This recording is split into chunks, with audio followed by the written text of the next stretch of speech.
sidelines for a long time. Now I'm finally getting in the game. It's about time. This is my time. This is my time. The only thing I consider impossible is losing. I've been waiting on the sidelines for a long time. Now I'm finally getting in the game. It's about time. This is my time. This is my time. The only thing I consider impossible is losing.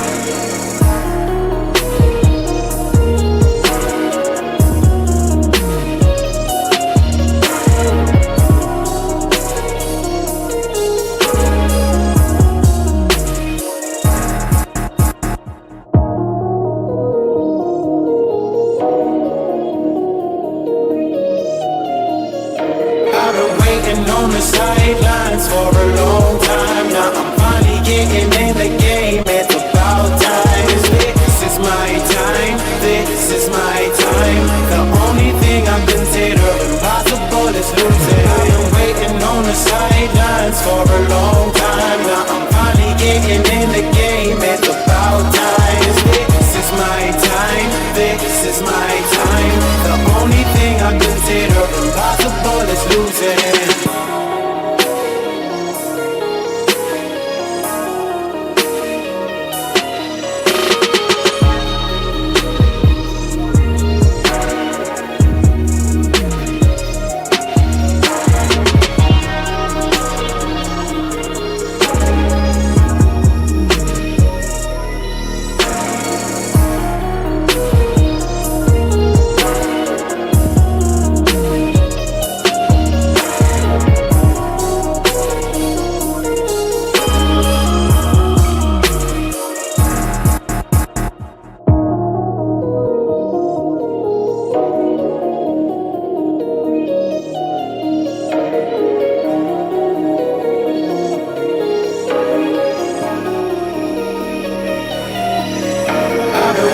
On the sidelines for a long time. Now I'm finally getting in the game. It's about time. This is my time. This is my time. The only thing I consider impossible is losing. I've been waiting on the sidelines for a long time. Now I'm finally getting in the game. It's about time. This is my time. This is my time. The only thing I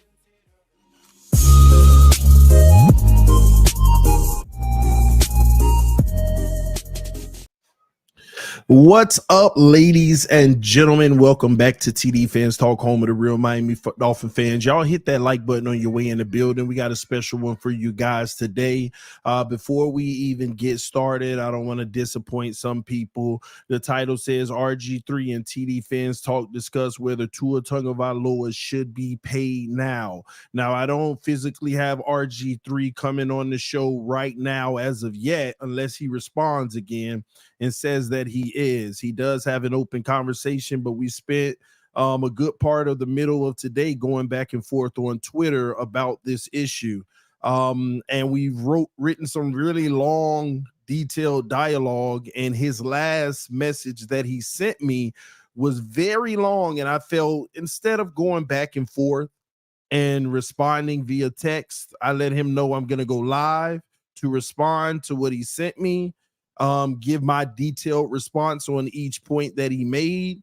And if he'd like to join, I will send him the link if he DMs me. I'm pretty sure he's a busy guy. And I also let him know that if he can't join after this stream addressing the points that he made to me, that I would send him the link of this stream to answer his response. Now, before we get started, I do want to say this. Shout out to RG3 for actually having a dialogue instead of what many people out here are doing, just hating you because you disagree. RG3 responded to a tweet that I tweeted responding to his video where I felt I made a valid point, and he replied to that with the valid point, and it started the back and forth dialogue.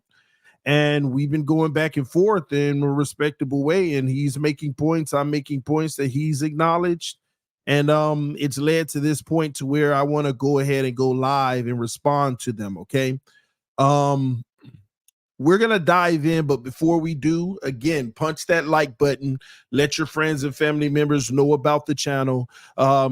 Listen, man, this is what it's about. I love these type of conversations because it opens up real talk and not people hating on each other, trying to disprove each other, but real Miami Dolphin talk. All right. So without further ado, we're going to go ahead and dive in, but punch that like button before we do. Let's see if we got 100 likes. So we got to get this. We got to get these likes up, man. We got to get these likes up. Go ahead and punch up that like button. All right. All right. We got 40 more to go. Hit them now. Hit them now, because we're about to get started on this stream. The more likes you hit, the more people come in the stream. All right. Go ahead and punch it now. Let me refresh, see if we there. Here. All right, we almost there. Give me 20 more. Let's punch that like button, ladies and gentlemen. Let's do it. Let's do it. Right, we're at 29,000 subscribers, on our way to 30,000. We will hit it this year, another milestone. Thanks to each and every one of you all. Thank you for loving and supporting this channel on a consistent basis. But without further ado, let's get down to business and let's go ahead and have this conversation with RG3. Let me go ahead and share my screen so you all get context to what's going on. Okay. Before we do, I want to know, can you all hear? To sign that deal, it's averaging, I want to say, about $53 million a year. So the longer you wait, the more these contracts come up. Now, I think with Tua, a deal is going to get done, but it's going to be. Could y'all hear that? Y'all let me know in the chat. Could y'all hear that? What's on the screen, the conversation of it? Yes, we can hear. Cool. My soundboard working. All right, cool. I got the internal, external. All right. So this was a post that was made on Twitter where RG3 was having a good conversation. This is what was being said. Developments on Tua Tagovailoa and the Dolphins. All I've heard with Tua, and I've heard this for a while, is that they're continuing to work on it. The more they continue to work on it, the more contracts like you might see that Jared Goff just got. Jared Goff just signed that deal. It's averaging, I want to say, about $53 million a year. So the longer you wait, the more these contracts come up. Now, I think with Tua, a deal is going to get done, but it's going to be dependent on the structure. Okay. You know, is he going to get that much guaranteed in the first 2 years? Let's say $73 million. Okay. Is he going to have an out after 2 years in case something doesn't work? Or is it going to be security for a third year? I've heard nothing to make me think that it doesn't get done unless his side is just asking for a structure, or the Dolphins are simply like, we can't do that right now. Tua has earned his money. It's a little bit of what else can you do? Like, who else is out there that you're going to go grab that's going to be a better player for you than Tua Tagovailoa with the weapons that you have and the chemistry that you have on the team? All right, we'll stop it right there. RG3 says Tua has earned his money. No questions asked. All right. It's a situation where what else can you do? Who else is out there? Well, I mean, what better quarterback can you go after, right? That's the question that a lot of people are asking. And I want you all to keep that in the back of your mind. Why are they asking that question? Why are they asking, who else are you going to get? Who's the better option? And we're going to talk about that. So RG3 posted that video and he put caption on the video. As you can see on the screen, we're going to make it larger for you all to see. It says Tua Tagovailoa has proved he is the best quarterback for the Miami Dolphins and for Mike McDaniel's system. He proved he could stay healthy last year, led the NFL in passing yards, was a top 5 in QB rating, TD passes, yards per attempt, and has earned his payday. All right. Now, those are his sentiments on the matter. It caught my eye and it led me to respond to RG3. And my response was, how can someone prove they are the best for the system? I spelled system wrong. I put system. But how can someone prove they are the best for the system if he's the only one who's tried? and stop bringing up third-tier players as comparison like Brissett and Bridgewater, etc. So what I was doing there is basically self-explanatory. Why do we keep hearing a lot of people say Tua has proven he is the best person for this system? Who else has tried this system? I'm gonna now it's almost and this is what people like to do. Well, Jacoby Brissett tried it. Why are we comparing guys that we know who they are already in the NFL with Tua Tagovailoa? Okay. And Teddy Bridgewater, I'm not going to comment on that yet because I'm going to expose something to you all in a little bit about Teddy Bridgewater. Okay. Even though I put him as a third-tier player, just so I didn't have to argue with people about it. Because when you talk about Teddy Bridgewater, here's what a lot of people like to do. They love to say it doesn't matter of the stats, the win-loss. See, when they compare any quarterback playing in the system, Skyler, Teddy, or whoever, Brissett or anybody, they don't want to, they really don't want to talk about the stats. They actually just want to go to the win-loss ratio. And we'll discuss that in a moment, okay? But my response led to RG3 responding to me again, okay? And here's what RG3 has to say. Mike McDaniel on Tua, he's my guy. The coach wants him. The team loves him. And he is excelling. But who would you like at quarterback? Don't forget to be specific and realistic with who is available or can be traded. Fair question, bro. So the first thing he does is point out the fact that Mike McDaniel said he's my guy. Fair. Then he points out that the coach wants him, which is true. The team loves him. It's true, maybe, right? And he is excelling. Is he? We'll talk about that. But RG switched gears and says, but who would you like at quarterback? Remember that video? He said the Dolphins are in a situation of who's better, who are you going to get out there? So that goes right back to who would you like at quarterback? Don't forget to be specific and realistic with who is available or can be traded for, right? So he makes a great point. Here's what I explained to RG3 that he may not realize, okay? I said, thanks for actually opening a real dialogue about this. Here's what many of us naysayer fans, which I fall in that category because I am a naysayer on these narratives and I am a fan. Here's what we are trying to articulate. It's not about replacing Tua per se. It's not about finding the next quarterback. So who's available and who would we trade for is irrelevant. This is about knowing as best as possible if Tua is a true franchise quarterback, the ultimate competitor. The Miami Dolphins are not required to extend him now when there are still questions. Is it Tua's fault this team has collapsed the last 4 years on his watch? No. There's several reasons. But he's contributed to the collapses consistently. He has yet to play his best or even at a good level in the most critical moments, which is a huge indicator on whether you have your guy. We are simply arguing to make him play his fifth-year option, and if he proves to show up when we need him the most, then the price does not matter. If he doesn't show up either, consider moving on, or if you still believe, then franchise tag him and give him another opportunity.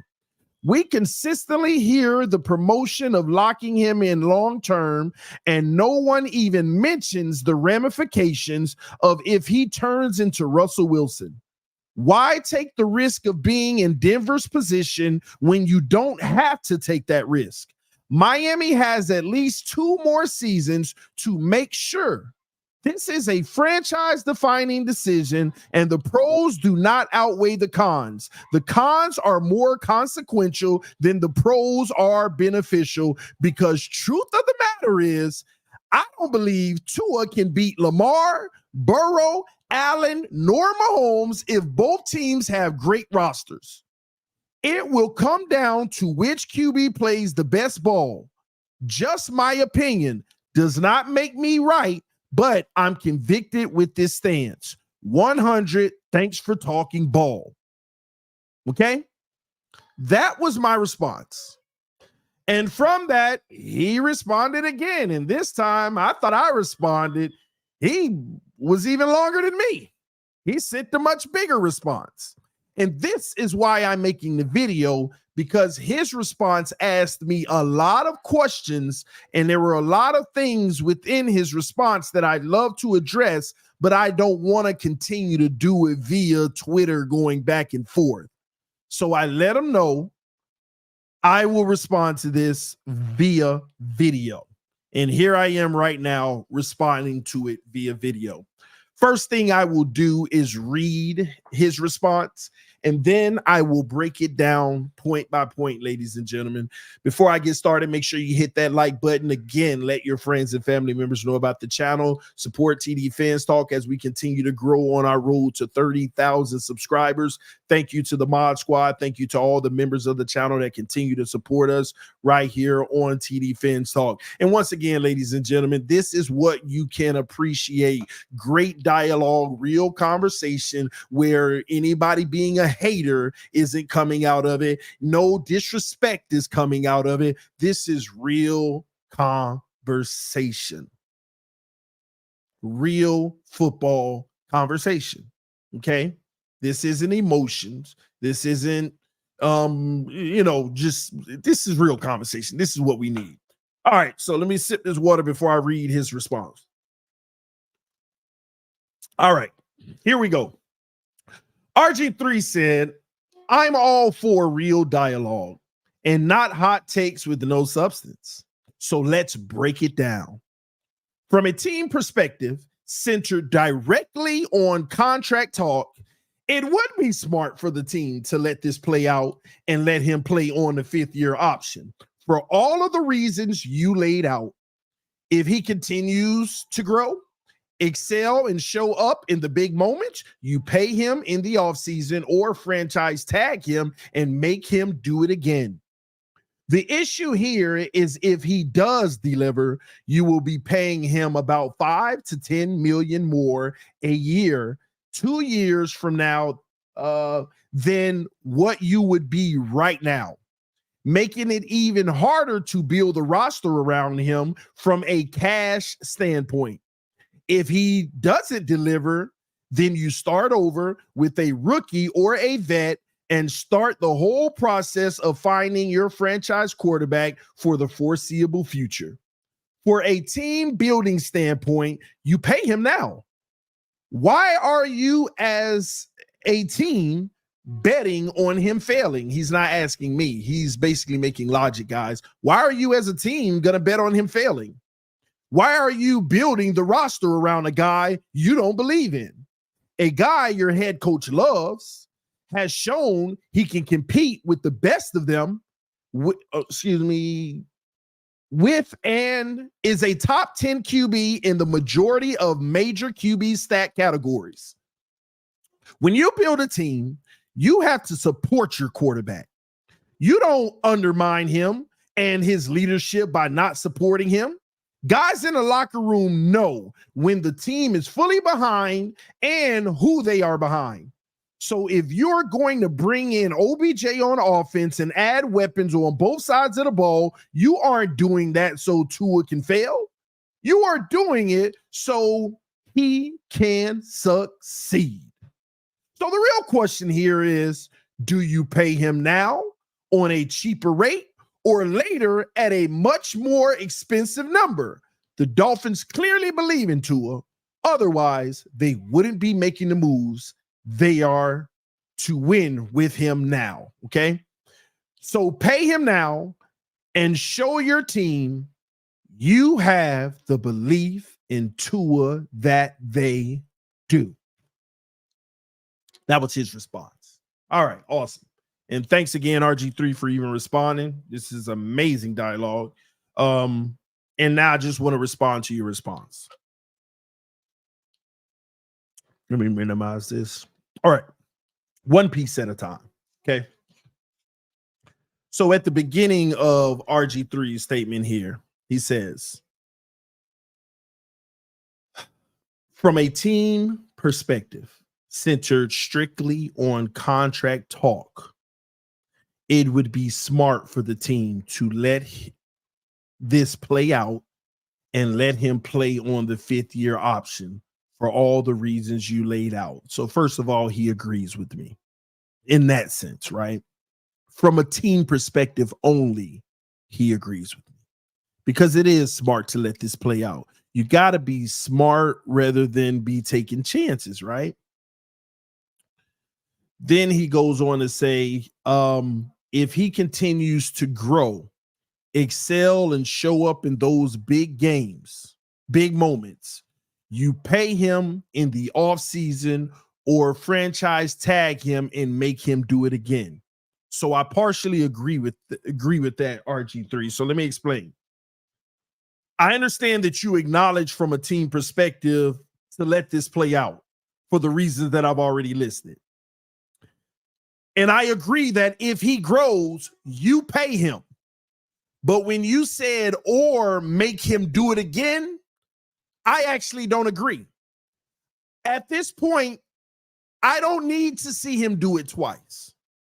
I only need to see him do it one time because that tells me he is capable.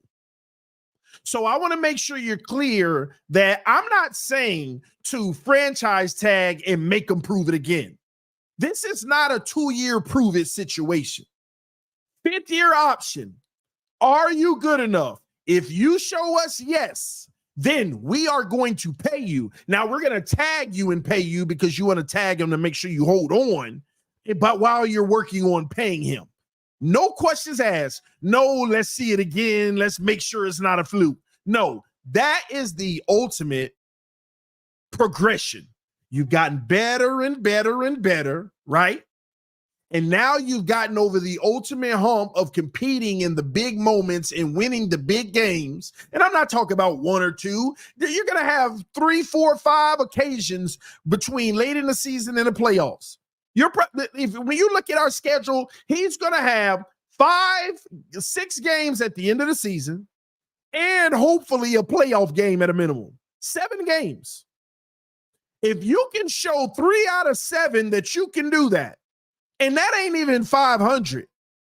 But if you can show 3 out of 7, you're showing that you can compete. Now, I'm not talking about 3 out of 7 like the Cowboys game where you did absolutely nothing and we scored 5 field goals and we won. No, we're talking about games where you're not throwing for 160 yards with 53% completion percentage. No, we're talking about games where you were effective and you helped your team. If you can give us 3 games out of the last 7 like that, and it needs to be 7 because we need to make the playoffs. We don't make the playoffs. None of this is relevant anyway. Okay? So if you prove it, pay him right away. Price does not matter. Now, if you don't prove it, but you somewhat played better than you did last year, you did perform 2 out of the 7 games. That's still an improvement. We're still not happy about it, but it's still an improvement. Then we can maybe consider the franchise tag opportunity to prove it again. But the moment he proves it, and if that's this year, there ain't a prove it twice and then we'll pay you. No, I want to be clear with my stance. Prove it one time and you get paid. If you don't prove it, but you still made an incremental improvement, maybe franchise, and show us the last opportunity.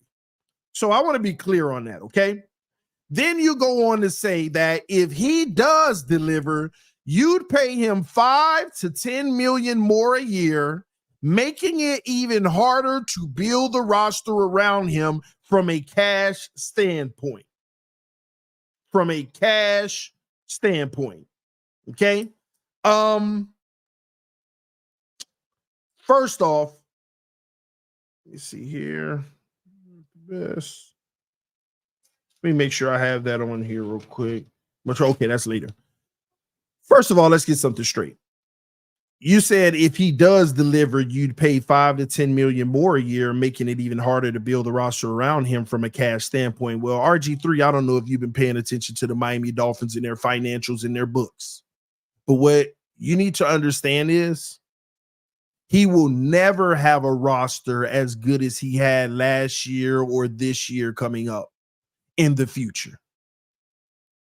It's almost fiscally impossible. The only time you're allowed to have a roster like that is when you have a quarterback on a rookie deal. Everybody's dealing with this.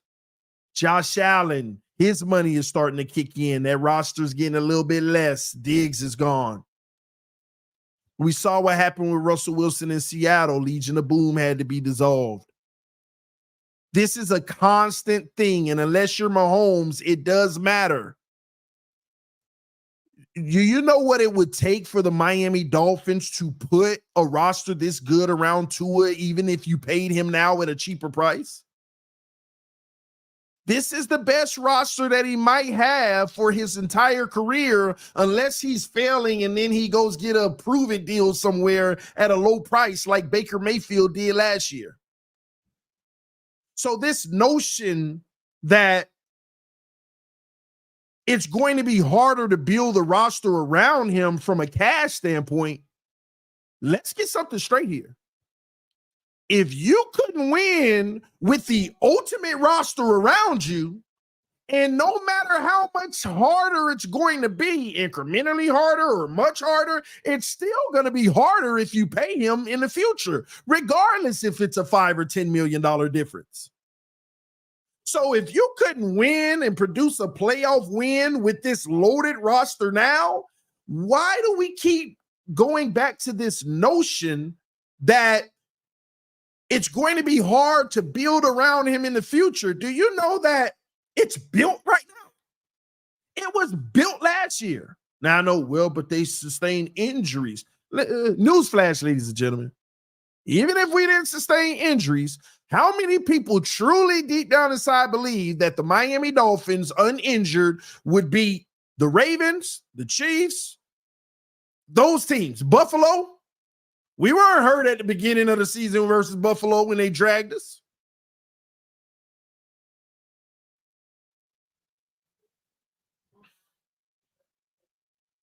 So I don't get this notion of making it harder to build back around him. This is the opportunity to prove. Not only is this the opportunity to prove, but this is the opportunity to prove that you can also carry the team a little so that we can come to the realization that we won't be able to mimic what we just created for you. Let's move on to the next point.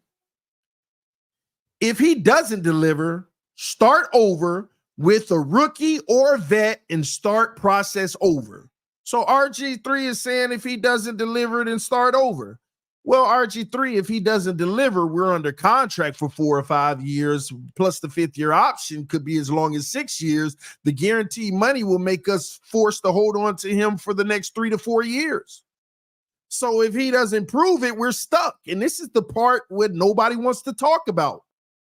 You can easily say that if he doesn't deliver, start over with the rookie or vet.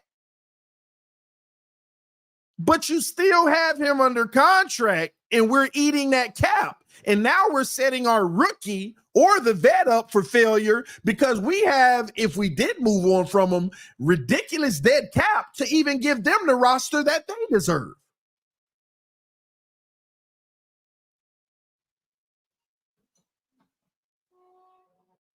So the notion of the start over. This is why I say play the 5th year, and if he proves it, pay him, and if he doesn't prove it, you can franchise Tua and get a rookie. You can franchise him and get a rookie. Or you don't franchise him and you offer him a 1-year prove-it low deal like Jordan Love did this year for like $13 million, and you get a rookie.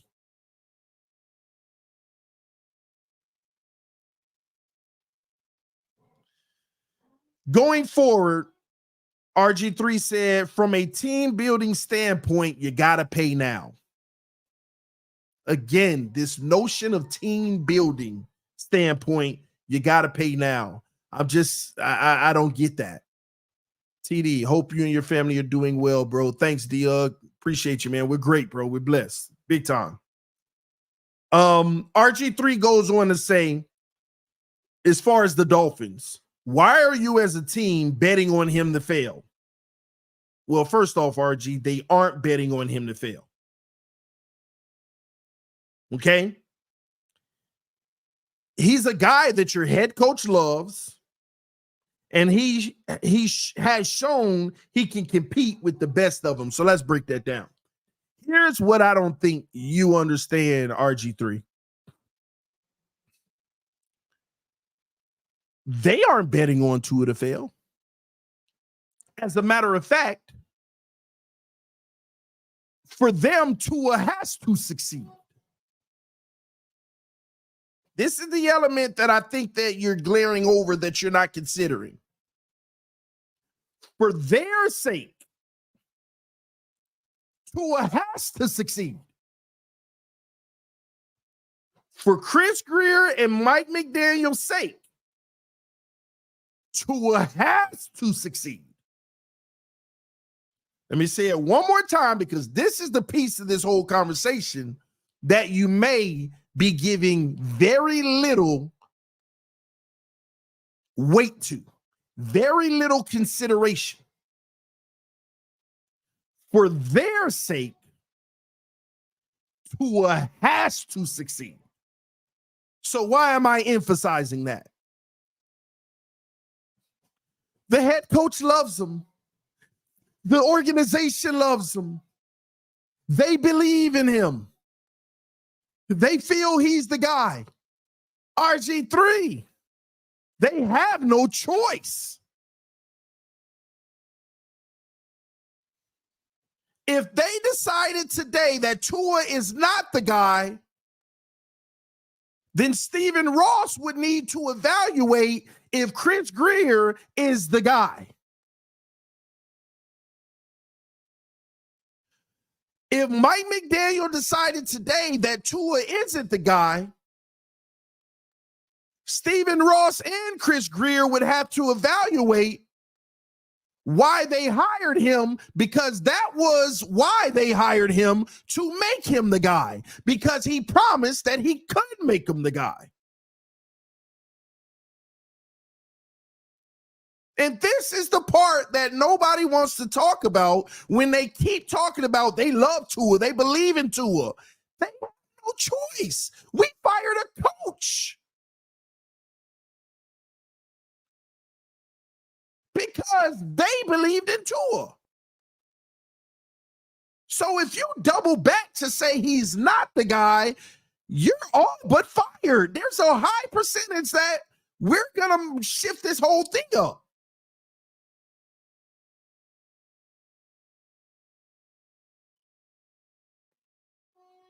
I'll ask you this.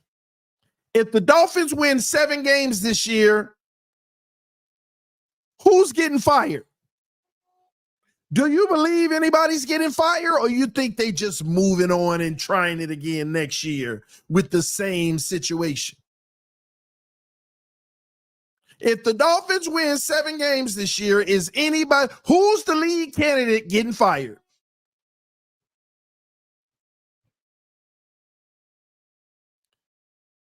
And I know people want to stay away from the hypothetical because it'll expose the truth. But if you saw the Miami Dolphins win 7 games, do you not believe that Chris Grier his job will be evaluated. And he runs the potential of getting fired. And the truth of the matter is, that would be the case. Well, I don't know if you cover the Dolphins sometimes, but you may not be ingratiated with all the decisions the general managers made, all the bad draft picks that he covered up by spending money. Those are what I call general manager failures. When you draft Noah Igbenogany and he don't work out, so you got to extend Xavier Howard and sign Byron Jones. So when he doesn't work out, then you go draft Cam Smith and he ain't looking like the hottest thing ever. So you're forced to go spend money on Jalen Ramsey. See, all we see is, they extended their big time guy in Xavier Howard. They brought in Jalen Ramsey. No, that was an indication of the failed draft picks, not the fact that we're just bringing in playmakers. We're talking about first round draft picks. So if you understand the history of how Chris Grier keeps drafting certain positions that's turning out to be bust, and we're going to spend big money to hide it, you'll understand things aren't the best in his corner. Everything ain't pretty from the general manager. And that's just a few situations. There's a lot more. Tried to replace Mike Gesicki. Drafted a rookie. The rookie wasn't good, so they had to franchise tag Mike Gesicki.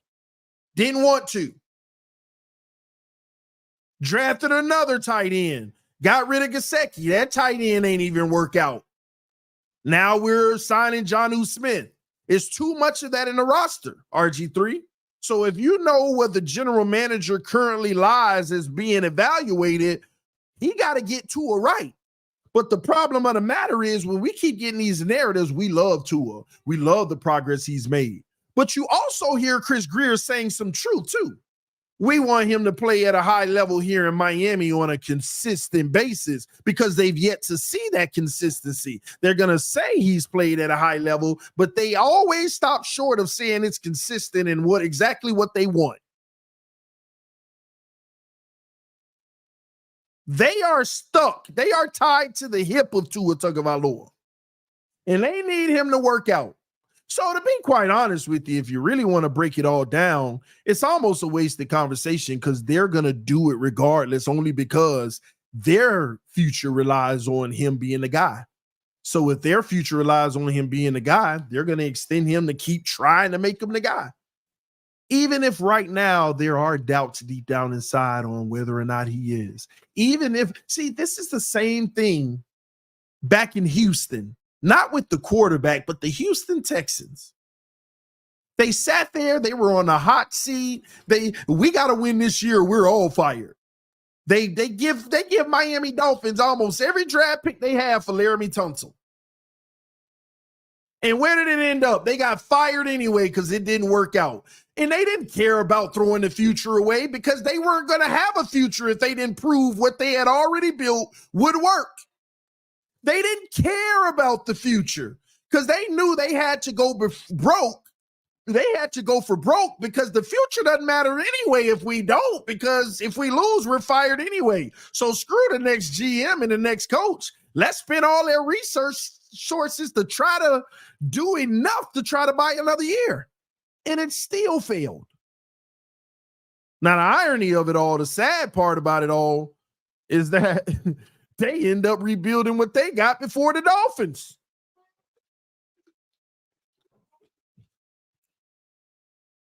Just saying. So this whole, the team believes in him. Why would they go get all of this stuff if they didn't believe in him? Because they have to believe. Their jobs rely on believing in him because they literally had a civil war where they fired a coach out of the belief of him. And a side was picked. And that side, by gosh, better be right. Why do you think they made an immediate shift as soon as they fired Flores? The plan was to keep building through the draft. But what did they do instead? They went shopping. They didn't say, let's keep on getting more and more mature. They said, let's go buy our maturity. Tyreek, Armstead, let's get Chubb. Oh, now we got Ramsey. Yeah, they start buying it because it's panic mode. And at a bare minimum, the roster we have should get you to the playoffs. The roster alone should get you to the playoffs.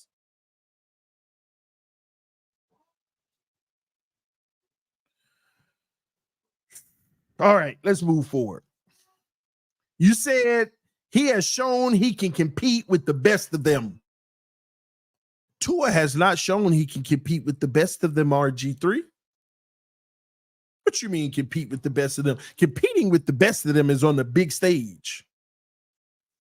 Season on the line, mano-a-mano, head-to-head. He didn't compete with the Baltimore Ravens and Lamar Jackson.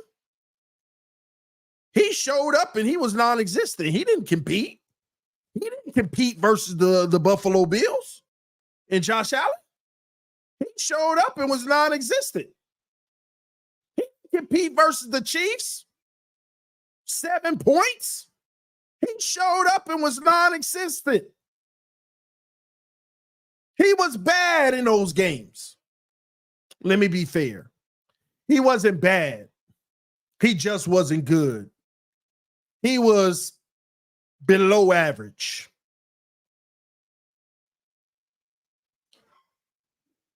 Competes with the best of them? Are we talking about week 2 versus Baltimore 2 years ago, competing with the best of them? Is that what we're talking about? No, you know what competing with the best of them is, bro. It's on the highest level at the biggest moments in when it's critical, when everything is on the line. How do you show up? And nobody can give me one reference of him showing up big time. Like RG3. Like, here's the thing. He has 0, bro.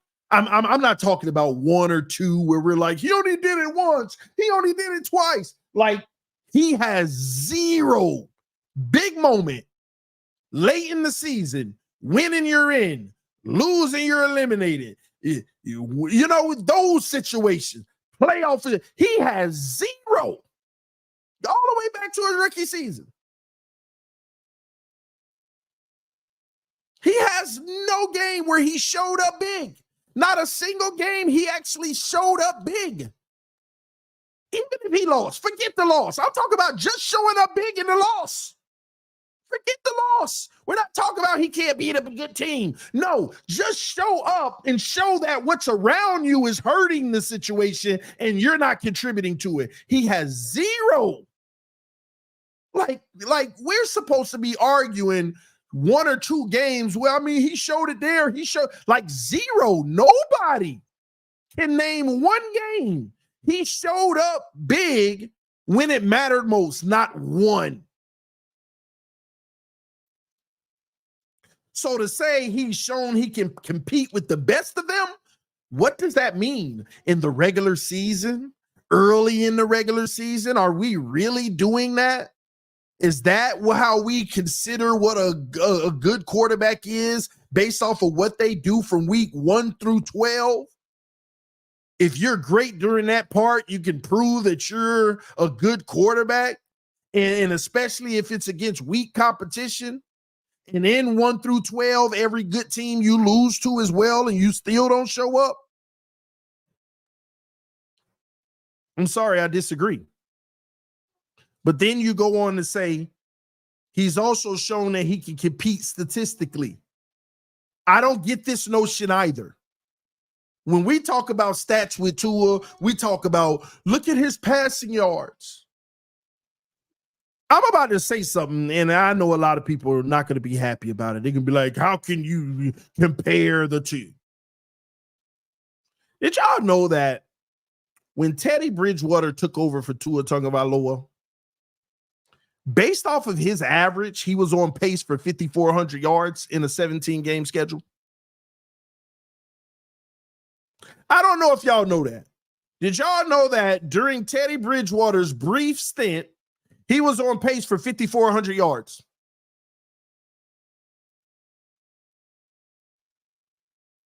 And we're not going to compare touchdowns because Tua don't get many of them either. He still ain't get over 30. But did you know that?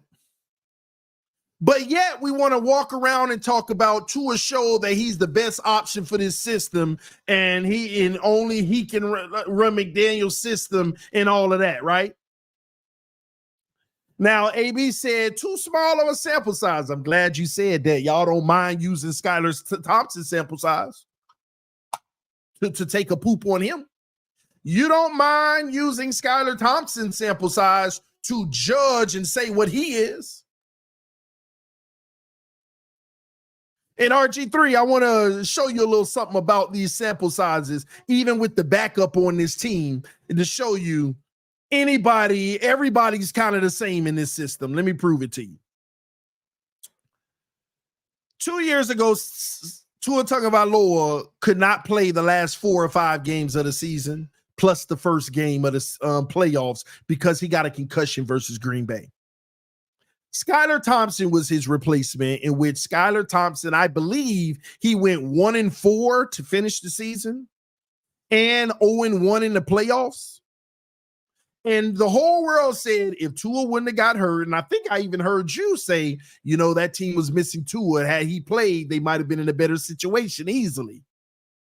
Everybody said if Tua wouldn't have got hurt, we would have won more games, winning the division, and we would have won the playoff game. This is what everybody said, RG3.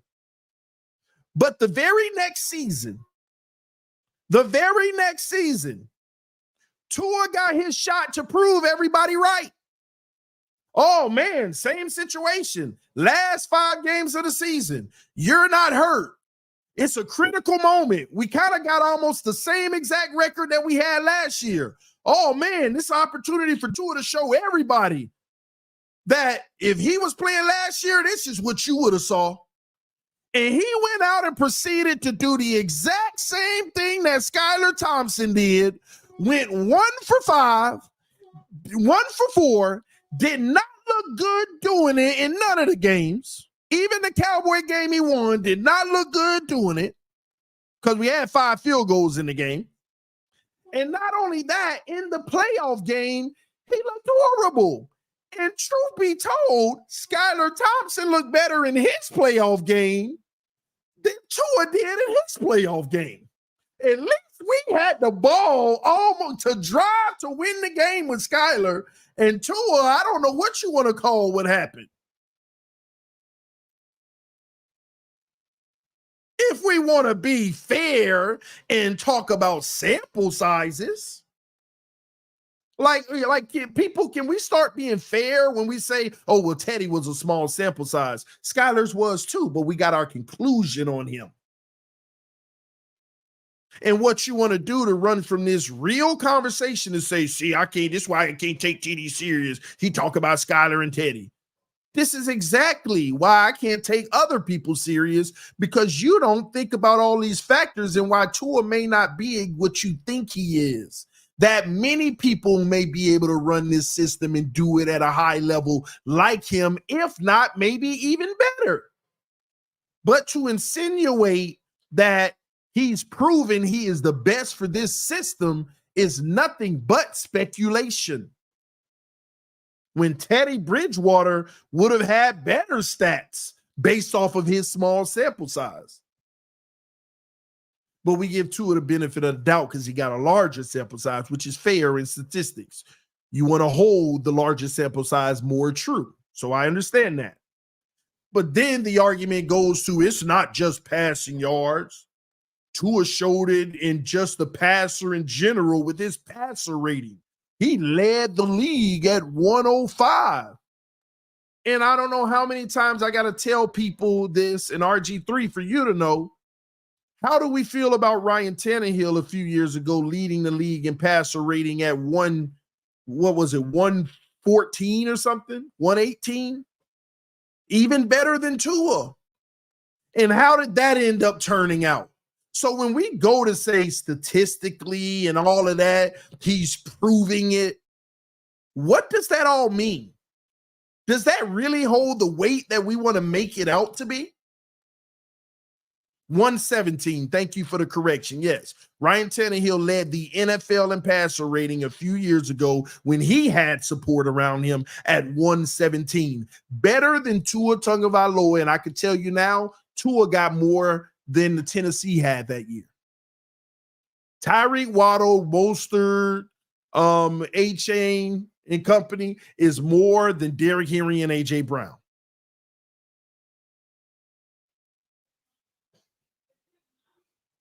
So this is why this statistic game is subjective. Nothing's wrong with it, but you got to put context and then make a decision. So let's move forward on your response. You said when building a team, you have to support your quarterback. Don't undermine him in his leadership by not supporting him. No truer words could have been said. I agree. You have to support your quarterback. That's what they've done the last 2 years. You do not undermine him in his leadership. That's what they haven't undermined him in the last 2 years. They're doing that, RG3. They're supporting him and not undermining him. Again, don't forget the point that they have to. Why? No, I'll get to that. Guys in the locker room know who the team is fully behind and who they are not. I agree, and that's why they brought Mike McDaniel in to show the locker room we're fully behind Tua. It's a mission. Even if they don't fully believe it, it's a mission. They're going to show that mission. This is why you can't take that as the 100% gospel, because they're on a mission to do that. Even if it's not the case, it is their mission right now to do that. You know how this goes, just like the military. When a soldier get orders, whether he believe in them or not, it's a mission. We got to go execute this mission. That's what's happening in Miami. Now, let's also say this. When you said when building a team, you have to support your QB, don't undermine him in his leadership by not supporting him. What you think they was trying to do his first 2 years in Miami? Brady, Deshaun Watson, Lamar Jackson, all of that stuff. The attempts, the calls to see what it'll take to get them. They were doing that for 2 years straight. Why? Because and that's basically you admitting they showed that they didn't fully support Tua back then. They didn't fully believe in him back then. It wasn't just Brian Flores. You don't think Chris Greer wasn't making the calls to see what he could do? Even if Chris Greer believed in Tua, if he had an opportunity, a real solid one, and the green light to go do it, he would have got Lamar in a heartbeat. So they've been undermining him. But when they decided to make that shift, okay, we're stuck with him. We got Tua. Let's no longer undermine him. Let's make the mission about him. That's what's happening. You closed it out by saying this, RG3. You said, so the real question here is, do we pay him now on a cheaper rate or later at a much more expensive number? This is the most important part of what you wrote. This is the most important part of what you wrote. And let me break it down. Let me read it one more time. Because you even acknowledged the importance, because you said, so the real question here, this is what it all comes down to. This is what the real issue is. Do you pay him now at a cheaper rate or later at a much more expensive number? First off, let's focus on the term much more expensive number. Why do we think $5 more, $10 more million is a much more expensive number? You see the psychological thought process behind this whole situation? This is the hiccup for everybody. People think, because you've already acknowledged 5 to 10 more million if you don't do it now. In what world is 5 to 10 more million a much more expensive number? Y'all let me know in the chat. Is 5 to 10 more million a much more expensive number when we're talking about the 40s and 50s now anyway?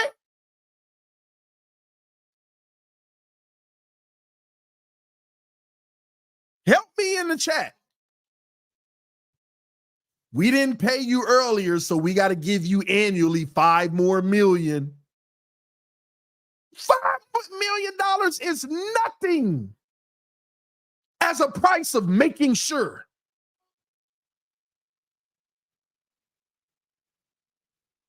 Instead of 48, since we didn't pay you earlier, we got to give you 53. But at least we know now. And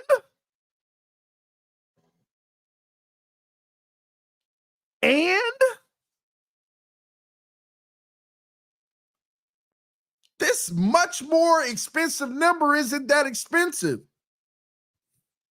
But I know your point of it'll be harder for team building, getting weapons around him, that 5 or 10 extra million that you're using.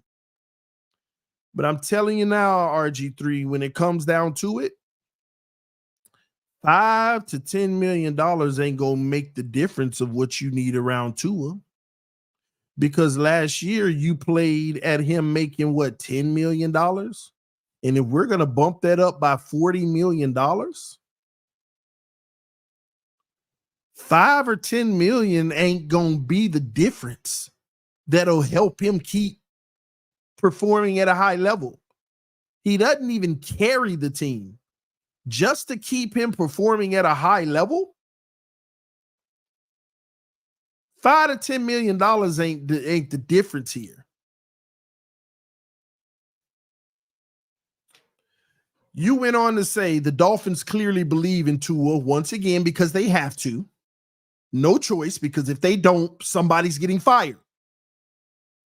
Otherwise, they wouldn't be making the moves they are to win now with him. Once again, do you see how that can make sense? Let me ask you a question, RG3. If you were a general manager and the owner said, I need to win now or I'll be evaluating your future next year, what you gonna do? You can't move on from Tua. There ain't nobody out there, as you put it, that you could trade for or go get. So what you gonna do? I believe in him, and I'm gonna get everything I can around him. And please, Tua, just do something you haven't done before or showed evidence that you can to save us all. But instead, they're gonna try to ink up a long-term contract to try to get the front office to say, hey, man, you got 2-3 more years to prove this. That's all that's happening right now. They're kicking the can down the road to get more time to prove that they could do it with him. When, truth be told, 2 years ago, they didn't really feel like he was the guy. But when they got stuck with him, they had to go all out for and all in for him, which they're doing. And they're showing him in a better light.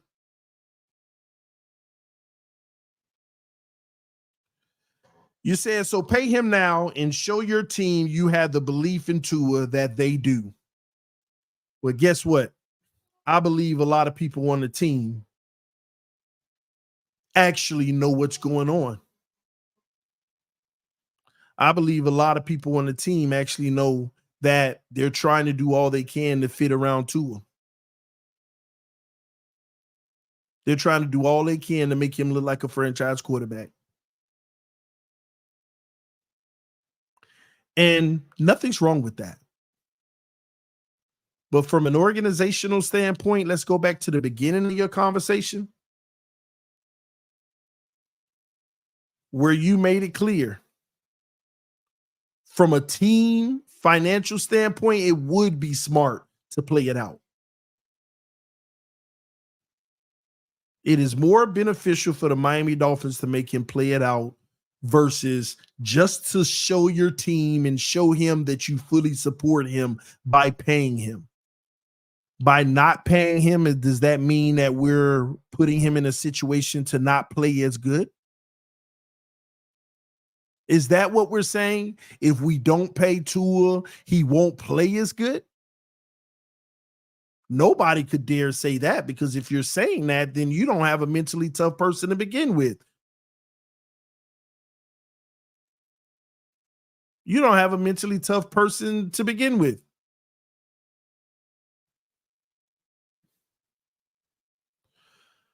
So at the end of the day, first of all, that was the full conversation between me and him. And then I left him a message saying that I'll send him a link to the video that I make, which is this one.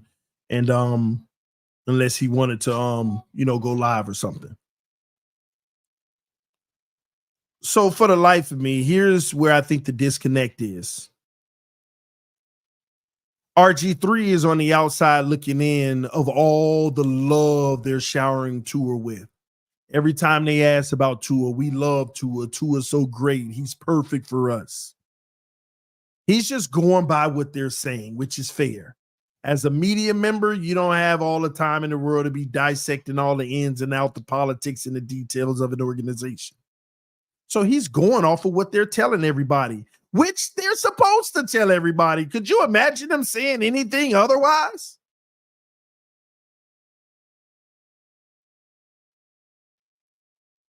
So he's doing his thing. He's doing his job, telling, hey, if they believe in him like they say they do, you got to pay the man. You got to assume that he's going to succeed. You don't believe he's going to fail. Agreed.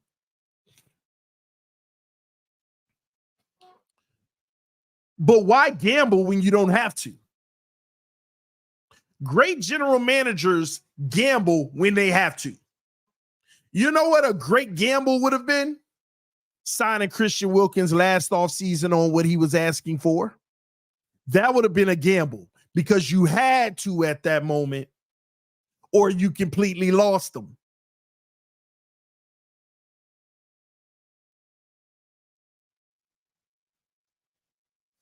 Because you know you got a quarterback, you can't use your franchise tag on Christian Wilkins because you might need it for your quarterback.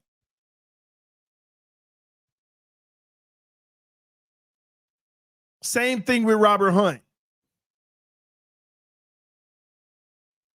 Robert Hunt didn't have a fifth-year option. But Tua, you got the fifth-year option and the franchise tag.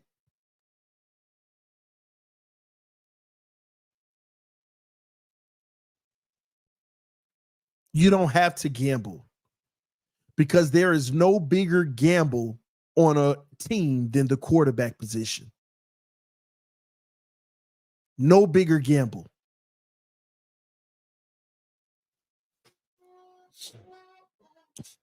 What if I told y'all after Russell Wilson won his Super Bowl and had all those NFC championship appearances and Super Bowl appearances and MVP and all that, right? And he came up for his contract. What if I told y'all it's not worth it? He's not actually that good. Back then, what would you all have said to me?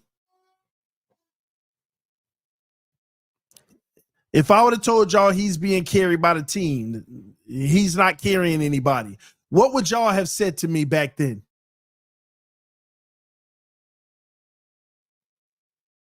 What would you have said to me?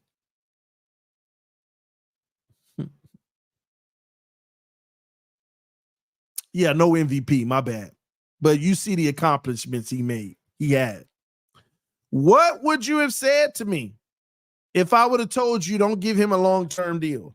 What would you all have said to me back then? Don't look at it because you know what you know now. What would you all have said to me back then?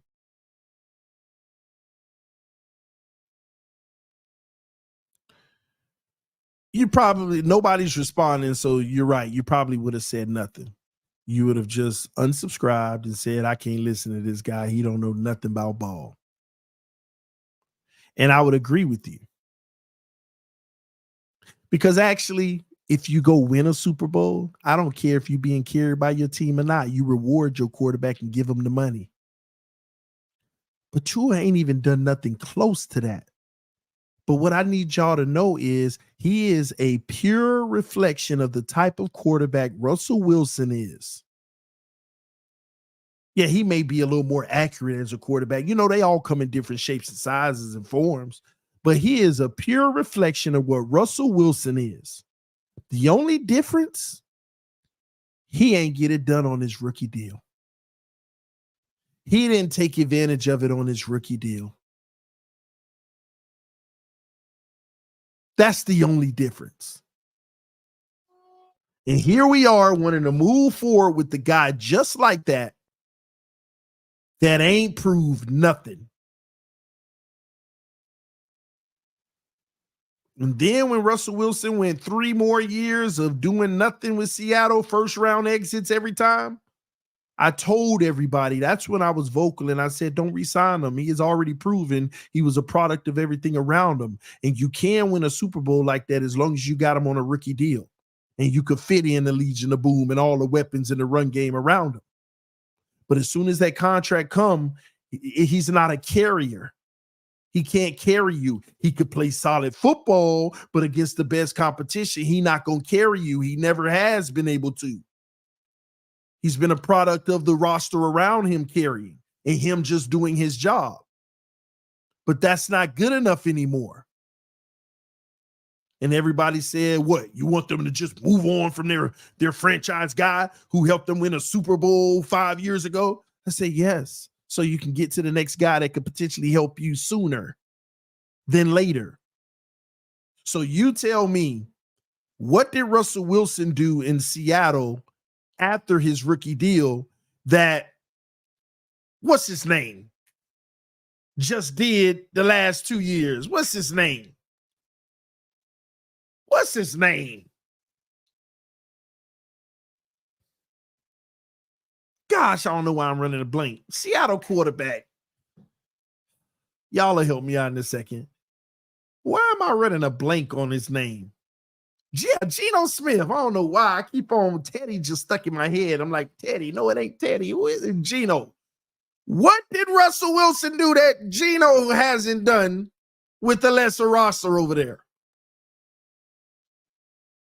What did Russell do that Geno couldn't do after the Super Bowl? And the funny thing about it is it revived Geno's career because the system is conducive to them. Just like this system in Miami will make an average quarterback look good as long as they got the basic fundamentals.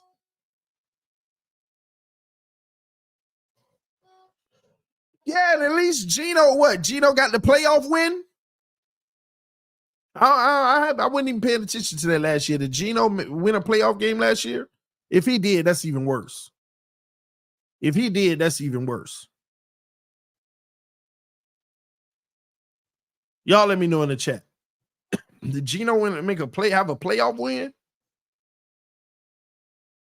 Russell had a few. Russell had a few what?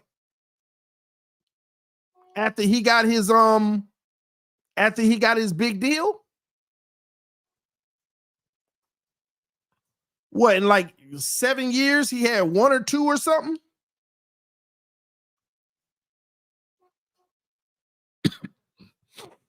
Excuse me.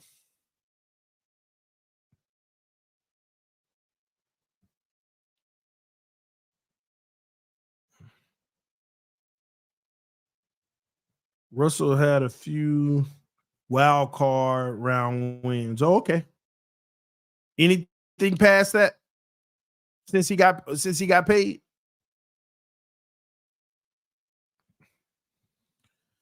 One more. I'm pulling it up anyway.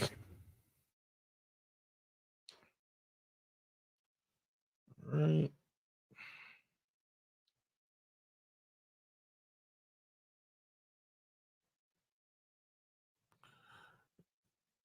No division round wins. Interesting.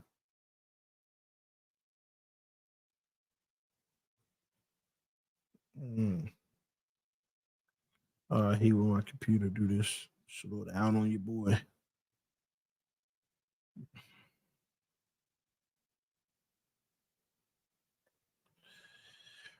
Russell Wilson, ever since his rookie contract, has one playoff win. That was in 2019 versus Philly, 17-9. 17-9. He got one playoff win. And he went to the playoffs. He's played in 4 playoff games. 1 out of 4 playoff games since his rookie deal. I'll pull this up. Got it.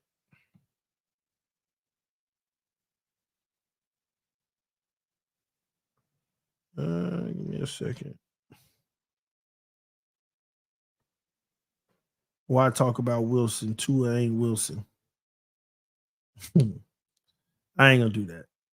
I get that. What I'm saying in essence, he's the same player in essence without everything around him.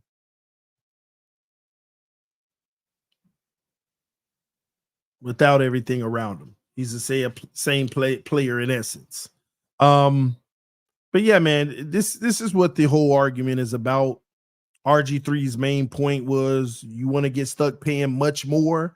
But the thing that's amazing to me is he didn't go into much detail on if Tua doesn't play well. All he did is say restart and draft a quarterback or go get a veteran while you're finding your guy. But he's not talking about the fact that we're still stuck with a contract that's going to make it hard for us to really compete like the great teams for the next 3-4 years. See, we don't talk about the fact that the Denver Broncos' future right now could be in purgatory for the next 3 years.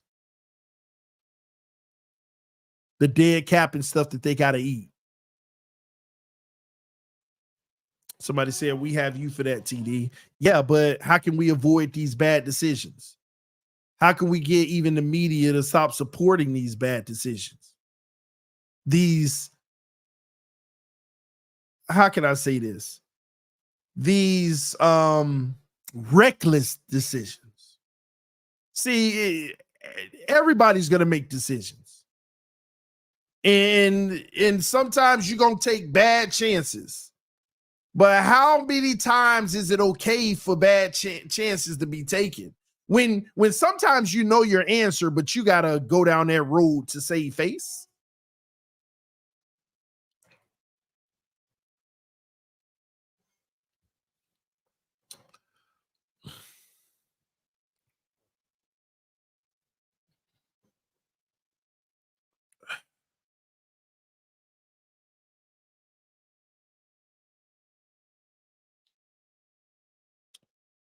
Tannehill's career was resurrected because he had Derrick Henry at running back. Can't argue that. And he had A.J. Brown.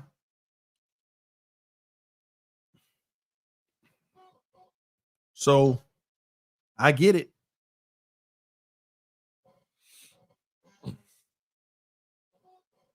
I get it. Cap in the building said reason is just now reporting Tua agent and the Miami Dolphins are far apart on his contract. TD reported this last week. I don't know. I don't know the details on how far or close they are with the contract. I don't. Be honest with you, I know what I've heard, but it's all not making sense to me. It all is not making any absolute sense. He's your guy. But what I'm hearing is what's the offer is he's not your guy. See, I haven't talked about what I'm hearing because it's just what I'm hearing. And I'm hearing too many conflicting stories.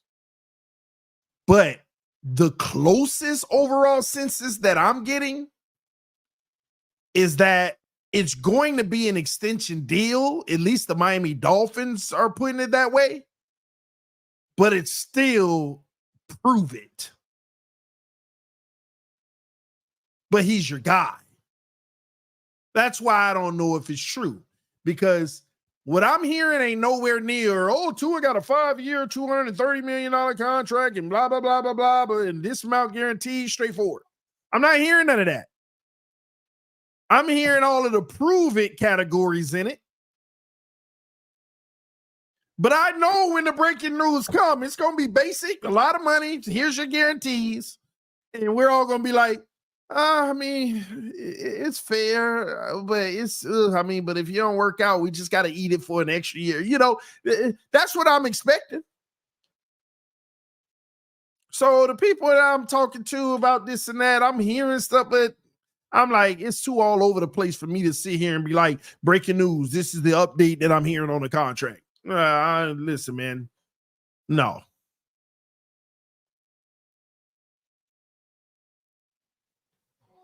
No.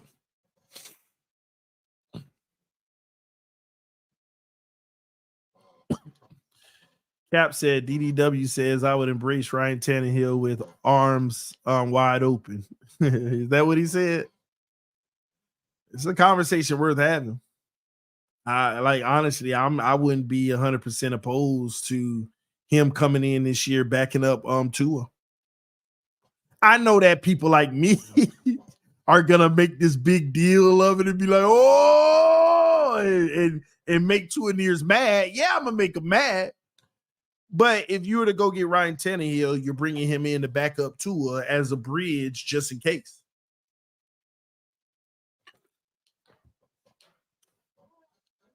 Just in case. And let me tell you this. I ain't going to get all in the details of a Ryan Tannehill in Miami.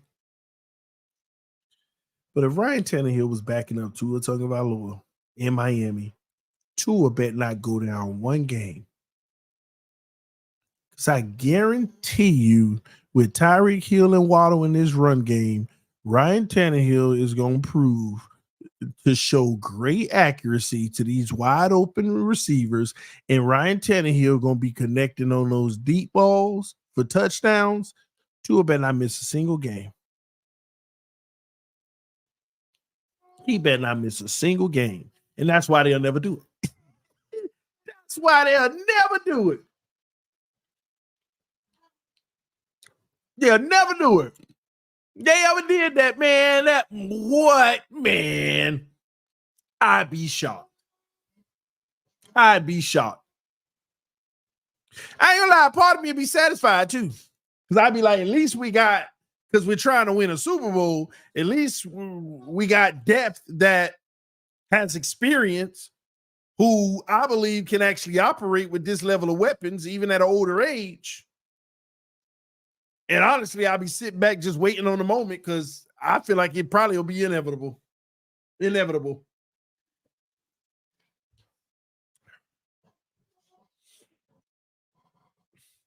Because the one thing I know Tannehill can do is let it turn into week 15 and teams clogging the middle and Tua looking bad. Man, McDaniel, you better put somebody who could throw outside the numbers in the game.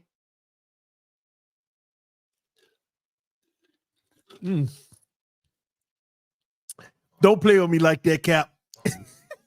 Boy, they be mad at me. Yeah, I wouldn't care. Like, I would care, but I'd be agitated. They be mad at me. They be mad at me. Man, they be mad at me. Anyway, yeah, man, that's my response to RG3. Thank you again for even the open dialogue, having a real football conversation going back and forth about this, which is fair instead of people, fighting about opinions. But that's my response to it. That's kind of how I feel about it. If you feel another way, and all of that, feel free to let me know however you choose. Those in the chat saying TD cooked RG3, this ain't got nothing to do with that. This wasn't no coming at him and trying to disprove him or anything like that. I just personally, and remember, none of this make me right. I could be so wrong. Yeah, we might win a Super Bowl with Tua this year. Thank God we paid him, right? None of this make me right. This wasn't about, oh, I'm going to show RG3 or nothing like that. This was open dialogue. These are the conversations that need to be had. These are the back and forth that sports talk deserves. So shout out to him for even responding to my original message and then going back and forth. This man on TV, he a busy man. He doing his thing. You know what I mean? So shout out to him for even doing that. But yeah. ABAB said TD hoping RG3 responds. LOL. He already did. Now, yeah, he go on TV, be like, man, I was talking to this TD Fans Talk guy. Oh, your boy. Of course. Ain't no fool. Yeah. RG3, you want to mention your boy on TV or something, you feel free, bro. Or your podcast and all that. So, yeah, but anyway, love y'all. Appreciate y'all. Fans up no matter what. Y'all stay blessed. Let me get back to the family. I'll see y'all soon. Thank y'all for coming in, enjoying the stream. Make sure you hit the like button on your way out. Again, let your friends and family members know about the channel. On our way to 30,000 subs. Peace. Love y'all. See you soon.